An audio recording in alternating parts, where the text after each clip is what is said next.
They told us we'd unveiled the secrets of the universe, that we'd step beyond the veil of reality into a realm no human had ever seen.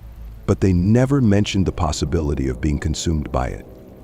I'm reaching out from a place that defies comprehension, a void where time twists and space folds upon itself. If you're hearing this, it means there's still a connection, however fragile, between where you are and where I've become lost. This is my story, the account of how a quest for knowledge led me to a labyrinth between dimensions, with no clear way back. The NASA Quantum Research Facility stood isolated in the desert, a fortress of glass and steel shimmering under the relentless sun. Inside, the lab was a stark contrast to the barren landscape, a hive of innovation where every surface gleamed and every corner hummed with latent energy. Rows of advanced machinery lined the expansive room, each piece interconnected by a network of cables pulsing with electric life. The scent of cool metal mingled with the subtle aroma of ozone produced by high-energy experiments. I remember the way the polished floors reflected the labyrinth of equipment, creating an illusion of infinite complexity. The air was cool, almost cold, maintained meticulously to prevent any overheating of the sensitive apparatus. The gentle hum of processors and the rhythmic beeping of monitors formed a constant backdrop, a technological symphony that was both reassuring and hypnotic. I am Dr. Alexander Reed, a quantum physicist who had dedicated his life to unlocking the mysteries of the subatomic world. When I was selected to lead this groundbreaking experiment, it felt like the culmination of every aspiration I'd ever harbored. Excitement coursed through me, but beneath it lay a subtle undercurrent of apprehension. We were venturing into uncharted territory after all. Our objective was as ambitious as it was unprecedented: to manipulate quantum entanglement in a way that would allow us to observe, perhaps even interact with, parallel universes. The theoretical framework suggested that if particles could be entangled across dimensions, we might open a window to alternate realities, mirror images of our own universe, each with its own set of physical laws and histories. The team assembled for this endeavor was nothing short of extraordinary. Dr. Emily Chen, our resident expert in quantum field theory, had an uncanny ability to visualize complex multidimensional interactions. Dr. Marcus Alvarez, the engineer responsible for the design of our quantum processors, was a genius whose innovations had already revolutionized computational speeds. Then there was Dr. Lena Voss, whose work in quantum coherence was the glue that held our theories together. Each member brought unparalleled expertise, yet there was an unspoken tension that occasionally surfaced, a hint that perhaps not everyone agreed on the ethical implications of our work. As we delved deeper into preparations, I couldn't help but notice the subtle signs. Marcus often lingered a moment too long on error readings before dismissing them. Emily's gaze would sometimes drift into the distance, as if contemplating unseen variables. Lena, usually the most composed among us, had begun tapping her fingers nervously during meetings. It was as if each of us sensed an invisible weight pressing down, but no one dared to voice their concerns. The lab's atmosphere was a blend of sterile precision and electric anticipation. The cold air nipped at any exposed skin, a reminder of the controlled environment necessary for our sensitive equipment. Conversations were conducted in hushed tones, as if speaking too loudly might disturb the delicate balance we were striving to achieve. Monitors displayed cascading streams of data, mathematical representations of quantum states that flickered and shifted with every passing second. I recall standing before the main console, watching the flicker of equations and simulations. The sheer complexity was overwhelming, yet it all made a strange kind of sense, a cosmic puzzle gradually revealing its picture. The low buzz of the cooling systems filled the silence between spoken words, a constant reminder of the immense power we were harnessing. Despite the meticulous planning, there was an unshakable feeling that we were standing on the precipice of something far greater than any of us fully understood. The equations checked out, the simulations were successful, yet the realm we were about to probe was one that defied conventional comprehension. Were we pioneers charting new frontiers of knowledge, or Icarus flying too close to the sun? On the eve of the experiment, I walked through the labyrinth of equipment one last time.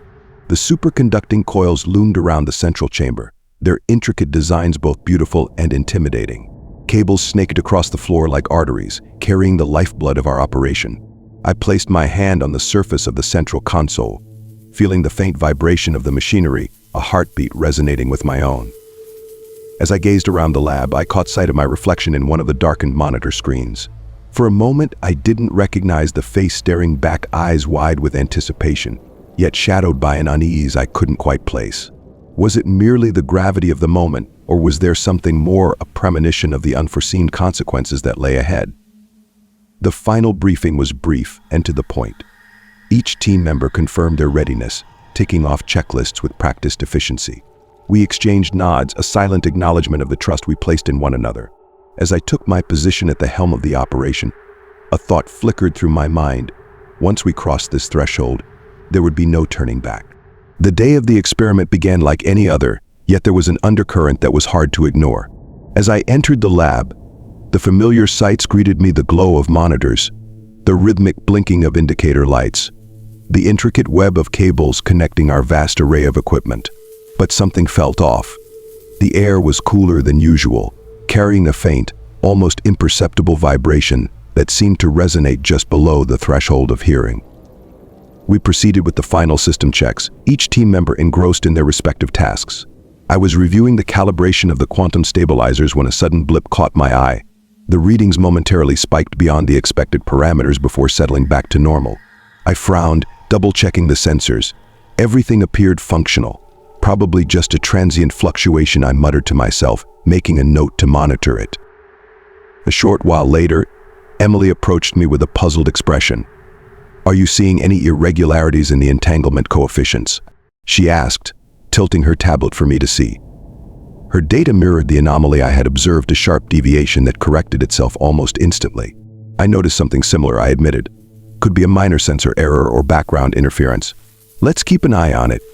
We exchanged a brief glance, the unspoken understanding that anomalies, however small, could have significant implications. As the hours passed, these subtle discrepancies became more frequent. Marcus reported a brief power surge in one of the superconducting coils. It overloaded for a split second, but the failsafes kicked in, he explained. Strange, though. The power supply should be stable. Lena mentioned that the quantum coherence measurements were displaying occasional noise, nothing critical, but unusual given our controlled environment. We convened to discuss these findings. Could it be external interference? Emily suggested.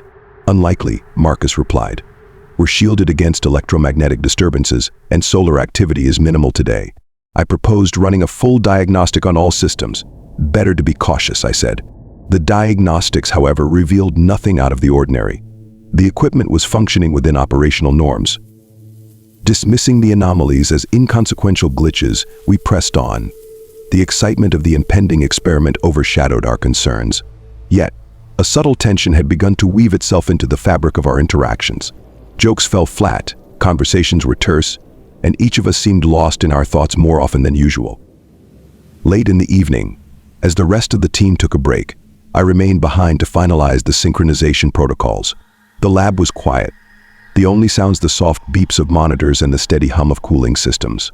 Immersed in my work, I was startled by a faint whisper that seemed to brush past my ear. I looked up, scanning the room. Emily? Marcus? No response. The lab was empty.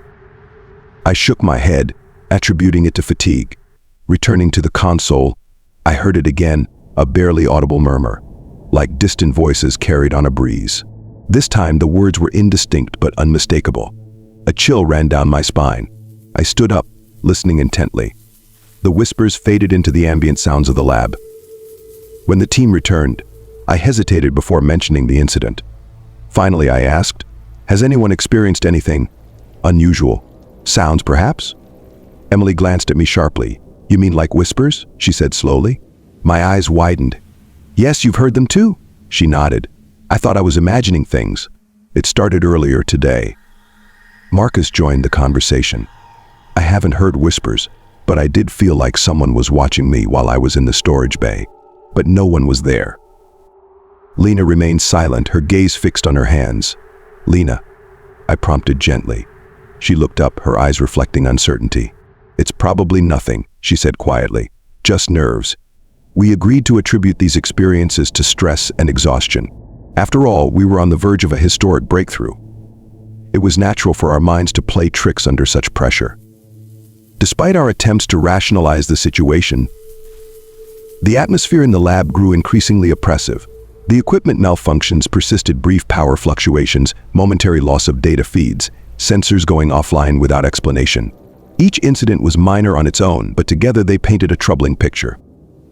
The following morning, I arrived at the lab early to run additional diagnostics. The corridors were dimly lit, the motion sensors activating lights as I passed. As I approached the lab door, I felt a sudden rush of cold air. It was unusual. The climate control systems were always consistent. Swiping my access card, I entered the lab to find it bathed in an unnatural stillness. I proceeded to my workstation, the silence weighing heavily. As I began the diagnostic sequence, the overhead lights flickered momentarily. My monitor displayed an error message before the system rebooted itself. Frustrated, I decided to check the main server room. Walking through the labyrinth of equipment, I couldn't shake the feeling that shadows shifted just beyond my peripheral vision. Reaching the server room, I found nothing amiss. The servers hummed steadily, the status indicators all green. Yet the sensation of being watched intensified. I turned abruptly, expecting to catch someone or something, but the room was empty. My heart pounded in my chest. Taking a deep breath, I tried to steady myself. Returning to the lab, I found the team assembled, their expressions mirroring my unease. "We need to address this," Emily said firmly. "These anomalies are increasing and they're affecting critical systems." Marcus nodded. "I just had a complete systems freeze. That's not supposed to happen with our redundancies." Lena spoke up, her voice barely above a whisper. "I saw someone in the observation deck, but when I went to check, it was empty." We decided to conduct a comprehensive review of all systems and protocols. Hours passed as we combed through logs, cross-referenced data, and ran simulations. Yet no logical explanation emerged. It was as if the anomalies were originating from an external source beyond our detection capabilities. Exhausted and no closer to answers, we faced a choice: postpone the experiment or proceed, despite the unexplained issues. The pressure from the administration and our own drive to succeed pushed us toward the latter. We convinced ourselves that the anomalies would subside, that they were mere coincidences, the byproducts of overworked minds and machines. As we finalized preparations, a sense of foreboding settled over me. I looked around at my colleagues, each absorbed in their tasks, and wondered if they felt it too, the intangible dread that whispered of unseen consequences. Dismissing the thought, I steeled myself for what was to come. The culmination of years of work hinged on this moment. We stood at our stations, the lab awash in a cool glow from the myriad of screens and indicator lights. The atmosphere was taut with anticipation, every detail meticulously orchestrated. "All systems nominal," Marcus reported. "Quantum stabilizers active," Lena confirmed. Emily looked over at me, a question in her eyes. I gave a slight nod. "Initiate primary sequence," I commanded. As the sequence began, the energy levels in the room escalated. The air seemed to vibrate with power, a sensation that resonated deep within. The superconducting coils radiated a soft luminescence, their intricate patterns pulsing rhythmically. Data streams flowed across the monitors, complex equations updating in real time. "Entanglement field at 50% and rising," Emily announced. The lights dimmed momentarily as power was diverted to the core systems. The hum of the equipment deepened, a low-frequency thrum that reverberated through the floor. "Field at 75%, she continued. I monitored the readings closely. Everything was proceeding according to plan, yet an inexplicable unease gnawed at me. Suddenly, an alert flashed on my screen, an unexpected surge in the quantum resonance. "We've got a spike in the resonance field," I warned. "Compensating," Lena responded, her fingers flying over the controls. The spike subsided, but the event left a lingering concern. "Proceed with caution," I advised. We were venturing into the unknown, caution was paramount. At 100% entanglement field strength, we initiated the final phase. "Activating dimensional interface," I announced. The central chamber glowed intensely, beams of coherent light intersecting in a mesmerizing display. The energy in the room became almost tangible, pressing against us like an invisible tide. Then, without warning, the systems began to falter. Alarms blared and warning indicators flashed across every screen. "Power levels are fluctuating wildly," Marcus shouted. "Containment fields destabilizing." Emily cried out. I attempted to initiate an emergency shutdown, but the controls were unresponsive. "Manual override isn't working," I exclaimed. The light from the central chamber intensified, shifting from brilliant white to an otherworldly iridescence. The air crackled with static, and a deep, resonant sound filled the lab, a low-frequency vibration that seemed to emanate from the very fabric of space. A sudden force struck us, a shockwave that sent us sprawling. The sensation was indescribable, as if every atom in my body was being pulled in different directions. A searing pain enveloped me, followed by a disorienting vertigo. The lab around me warped and distorted, surfaces twisting in impossible geometries.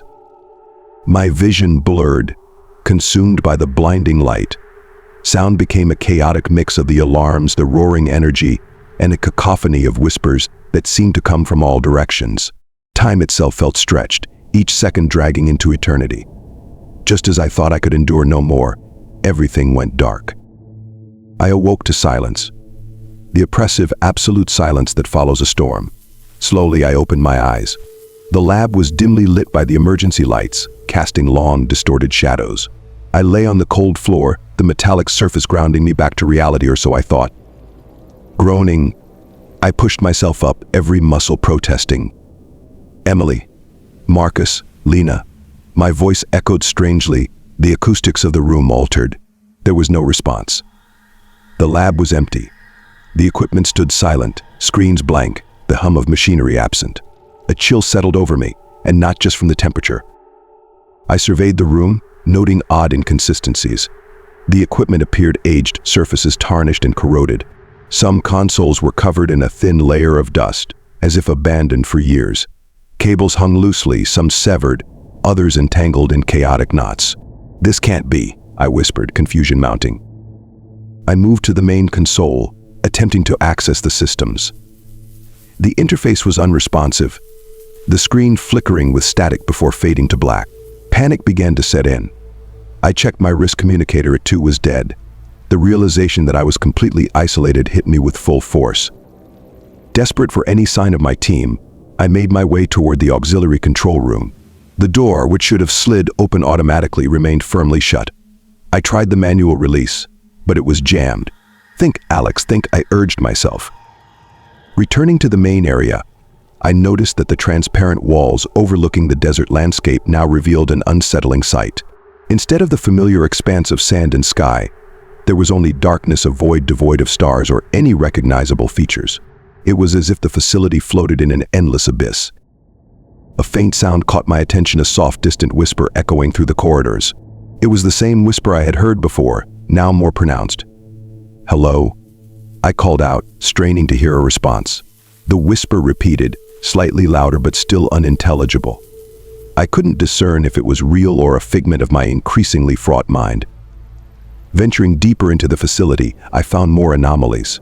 Rooms were in disarray, equipment broken or inexplicably altered. In one chamber, gravity seemed weaker, objects floating gently above the surfaces. In another, time appeared distorted, a dropped tool falling agonizingly slowly before settling on the floor.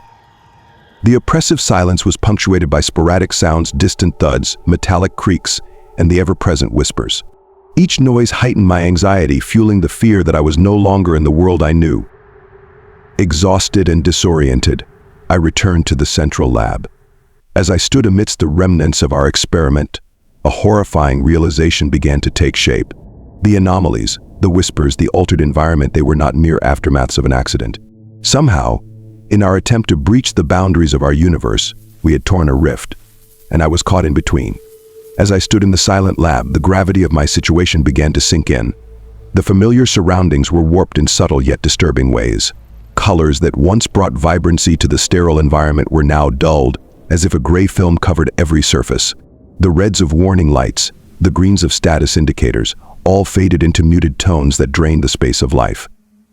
The air was heavy, thick with an unidentifiable substance that made each breath laborious. A faint humming filled my ears, distorting sounds and making silence feel deafening. Movements required extra effort. Lifting an arm felt like pushing through water, and each step was a deliberate act of will. An unsettling stillness pervaded, broken only by the distant echoes of sounds that didn't belong. I called out once more, desperation creeping into my voice. "Emily? Marcus? Lena?" My words seemed to fall flat, absorbed by the oppressive atmosphere. There was no response, only the echo of my own voice fading into the void. Determined to find my colleagues, I navigated the labyrinthine corridors of the facility. The hallways stretched longer than they should, their angles skewed in ways that defied geometry. Doors led to places they never had before. A storage closet now opened into a vast chamber filled with shadows that moved on their own. As I rounded a corner, a flicker of movement caught my eye. A shadowy figure stood at the edge of my vision. "Marcus," I shouted, hope flaring. But as I approached, the figure dissolved like mist, leaving nothing but an empty corridor. My heart sank, replaced by a growing sense of dread. I reached the main control room and attempted to access the communication systems. The consoles responded sluggishly, screens flickering with static and distorted images. I tried sending a distress signal, but the system returned only garbled code and symbols that made no sense. It was as if the technology itself was corrupted by this place. Messages came through, fragmented and cryptic. "Trapped. Can't escape. Help." The words sent chills down my spine. Were they from my team? Other lost souls? Or mere echoes of my own despair? The more I explored, the more the environment seemed to defy logic. Rooms repeated endlessly. I would leave one lab only to find myself entering it again from a different door. Time lost its meaning. Without windows to the outside world or functioning clocks, I had no way to gauge its passage. Hunger gnawed at me, but it was a hollow sensation, more a memory of need than true physical craving. Fatigue set in, not just of the body but of the mind. Sleep was impossible. Whenever I closed my eyes, visions assaulted me, fractured images of places I've never been, faces I didn't recognize, and a void that threatened to consume me.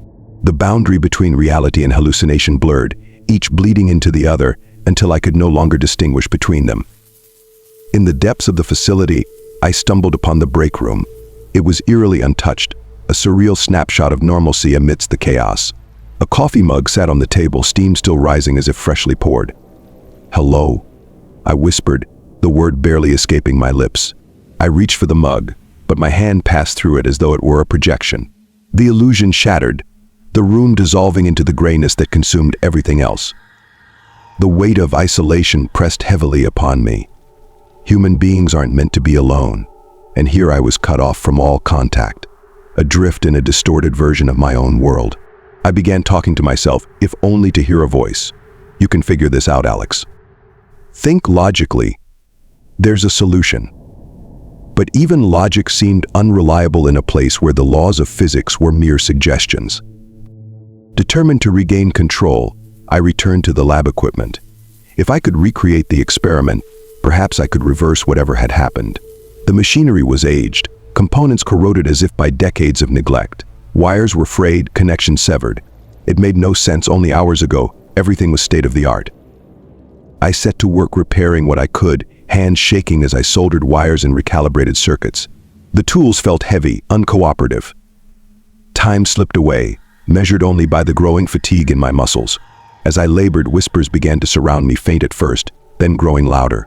Indistinct voices overlapping, speaking languages I couldn't comprehend. I glanced up, and out of the corner of my eye, I saw them, shadowy figures lurking at the edges of the room. Their forms were humanoid but lacked detail, like silhouettes cut from the fabric of darkness itself. Every time I turned to face them, they vanished, only to reappear elsewhere. Were they watching me? Mocking me? Or were they trapped here as well? A sudden noise startled me, a clattering sound from the adjacent room. I rushed over, hope flaring that someone else was here. Pushing open the door, I found Lena standing with her back to me. Relief flooded through me. Lena. Thank God. I thought I was alone. She didn't respond. Lena. I stepped closer, reaching out to touch her shoulder. As my fingers made contact, she dissolved into a swirl of shadows, dissipating into the air. I was left grasping at emptiness, the fleeting comfort ripped away. Despair threatened to engulf me. The boundary between reality and illusion was disintegrating. I questioned my sanity, wondering if any of this was real or if I was lost in some nightmarish delusion. But the cold metal of the equipment under my hands, the ache in my muscles, these sensations anchored me to the belief that I still existed. I tried to access the facility's mainframe, hoping to find answers or send a message beyond this place. The screens displayed only static interspersed with brief flashes of code and distorted images. One image froze on the screen, a distorted face that resembled my own, eyes wide with fear. It mouthed words I couldn't hear before the screen went black. I slammed my fist against the console in frustration. "What do you want from me?" I shouted into the emptiness. The only reply was the echo of my voice fading into silence. Exhausted, I sank to the floor. The cold seeped through my clothes, a stark contrast to the numbness spreading within me. In that moment, I felt utterly defeated. Cut off from the world, from time, from reality itself. I was adrift in a sea of uncertainty. In the midst of despair, a thought surfaced, a memory of the facility's secure archives. If any answers existed, they would be there. Gathering what resolve I had left, I forced myself to stand. The journey to the archives was disorienting. Corridors twisted and stretched, some ending abruptly in blank walls. After what felt like an eternity, I found the reinforced door of the archive room ajar, the security lock flickering erratically. Inside, rows of servers and storage units hummed with a faint energy. Unlike the rest of the facility, this room seemed less affected by the decay. I accessed a terminal, fingers trembling as I navigated through encrypted files. Many were corrupted or inaccessible, but one folder caught my attention: Project Echo. It wasn't a name I recognized from our work. Opening the files, I discovered logs and correspondences that unveiled a hidden agenda. The experiment wasn't solely about exploring quantum entanglement or parallel universes. It was also an attempt to harness energy from alternate dimensions to tap into resources beyond our own. Ethical considerations had been overridden in favor of ambition and the promise of unparalleled power. Video logs showed meetings where higher-ups discussed the potential military applications, the advantages of being able to manipulate or even weaponize these newfound energies. My team and I had been kept in the dark, our work twisted to serve purposes we never intended. A chilling realization settled, and I wasn't the first to experience this. Buried deep within the logs were records of previous attempts, unreported accidents, and disappearances. Other teams had ventured into this realm and never returned. Their experiments had been covered up, their fates erased from official records. We had been expendable, our potential loss calculated as acceptable risk. Anger flared within me, a burning contrast to the cold emptiness around me. They knew, I whispered, the words laced with betrayal. They knew the dangers, and they sent us anyway. The weight of this truth pressed upon me, intensifying the isolation. Not only was I trapped, but I had been deceived by those I trusted. Determined not to share the fate of those before me, I searched for any information that could help me escape. Among the files, I found notes on a theoretical reversal process, an untested method to realign one's quantum state with the original dimension. It was risky and required precise calculations, but it was a glimmer of hope. As I prepared to implement the process, the environment around me grew increasingly hostile. The whispers escalated into a cacophony of voices, some pleading, others mocking. The shadowy figures became more aggressive, darting closer, their forms more defined yet still obscured. The facility itself seemed to react. The lights flickered violently, and the walls trembled as if the space was destabilizing. I worked frantically, inputting the complex equations into the system. The machinery protested, groaning under the strain. The air crackled with energy, the pressure building as the reversal sequence initiated. Just as I was about to engage the final command, the main display flashed with a message: Join US. A surge of fear threatened to paralyze me. The shadows closed in, their outstretched limbs reaching for me. I won't be trapped here, I shouted, slamming my hand onto the activation panel. The room was engulfed in blinding light, the machinery emitting a high-pitched whine. For a moment, everything was weightless. Sensations blurred. I couldn't tell if I was moving or standing still. The light intensified, searing through closed eyelids. Then, abruptly, it was over. Darkness enveloped me, followed by the dull hum of equipment. I opened my eyes to find myself lying on the lab floor. The colors were vivid once more, sounds crisp and clear. The air was light, filling my lungs with refreshing ease. I sat up, the room exactly as it had been before the accident. Relief washed over me like a wave. Emily, Marcus, Lena. I called out, scrambling to my feet. The lab was bustling with activity. My colleagues turned to me, expressions of surprise and concern. Alex, are you okay? Emily asked, rushing over. You just collapsed, Marcus added. Confusion mingled with their worry. I looked around, disbelief mingling with joy.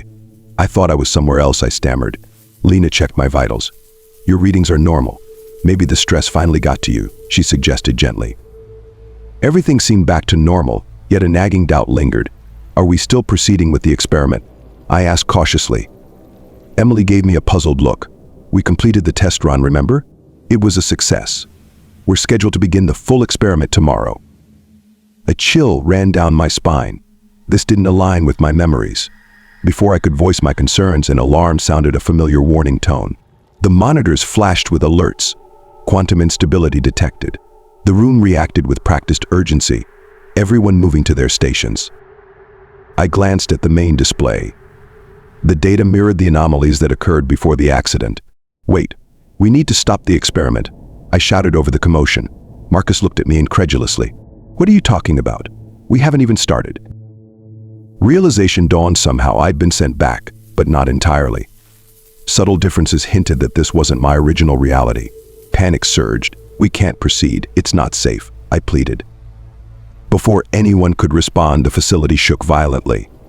The lights flickered, and the same blinding light from before began to emanate from the core. "What's happening?" Lena screamed. Equipment sparked and exploded. Chaos erupted. Amidst the turmoil, I saw them, the shadowy figures emerging from the periphery, more defined than ever. Their faces bore expressions of sorrow and resignation. One stepped forward, a mirror image of myself. "You can't escape," he whispered. "It's a loop, and we're all trapped within it." The truth hit me like a physical blow. This was the twist, the revelation that not only was I trapped, but that countless versions of myself were ensnared in a perpetual cycle, each attempting to escape and failing. The experiment had fractured reality, creating echoes of events that replayed endlessly. Despair threatened to consume me, but amidst it, a steely resolve formed. If I couldn't break the cycle, perhaps I could at least prevent others from suffering the same fate. Ignoring the chaos, I rushed to the main console and began initiating a shutdown sequence. Alarms blared in protest. Emily grabbed my arm. "Alex, what are you doing?" I met her gaze, seeing the confusion and fear. "Trust me," I implored. "We have to stop this." She hesitated but then nodded, helping me override the safety protocols.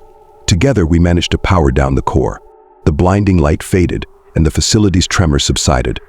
A tense silence followed. Before relief could settle in, the shadows reappeared, more numerous and agitated. The environment began to distort, walls warping and floors tilting. My alternate self stepped forward again. "You can't stop it. The experiment always resumes. The cycle continues." Determination flared within me. "Not this time," I declared. "We'll find a way." But even as I spoke, reality itself seemed to unravel. The room dissolved around us, and I felt myself being pulled into the void once more. In the wake of the unraveling reality, I found myself once again in the void, an endless expanse of darkness punctuated by fleeting glimpses of distorted memories. The shadows that once lurked at the edges now surrounded me fully, their forms more substantial yet still cloaked in obscurity. Echoes of my own voice reverberated around me, fragments of past conversations twisted beyond recognition. I refused to accept this fate. Drawing upon the knowledge I'd gained from the archives and my own experiences, I conceived a plan, a final, daring attempt to break free from this endless loop. If the experiment had fractured reality, perhaps I could harness the same forces to mend it, or at least carve a pathway back to my original dimension. Summoning every ounce of willpower, I visualized the lab's core systems. In this realm, thought and intention seemed to influence the environment. Components materialized around me, ethereal yet tangible enough to manipulate. I began reconstructing the experiment piece by piece, focusing on aligning the quantum frequencies to resonate with my own molecular signature. As I worked, the whispers intensified, merging into a chorus of warnings and pleas. The shadows shifted uneasily, their forms flickering. "You can't change what's been set," they murmured. "The cycle is eternal." Ignoring them, I pressed on, calibrating the makeshift equipment with precision born from desperation. The apparatus hummed to life, a beacon of light piercing the surrounding darkness. Energy coursed through the conduits, building toward a critical threshold. "This has to work," I told myself. "It must." I initiated the sequence, the machinery responding with a surge of power that vibrated through my very being. Just as the gateway began to open, a swirling vortex of light and color, a sudden realization struck me with the force of a tidal wave. Fragments of memories flooded my mind, pieces that didn't fit with my own experiences. Faces of people I didn't know, places I had never been, lives I hadn't lived. It was as if countless versions of myself were converging in this moment. The shadows stepped forward, and I saw them clearly for the first time. They were all me, endless iterations of myself from different realities, each trapped, each seeking escape. "We are the anomaly," they spoke in unison. "Our existence disrupts the balance. By attempting to escape, we perpetuate the cycle." Stunned, I grappled with the enormity of this revelation. I wasn't just caught in the loop, I was the cause of it. My very attempts to break free were fracturing reality further, creating new offshoots of existence where each of us was doomed to repeat the same mistakes. The vortex before me wavered, its stability compromised. The machinery began to overload, sparks flying as the energy spiraled out of control. I faced a harrowing choice: proceed and risk splintering reality even more, or let go and accept my fate to save the integrity of the dimensions.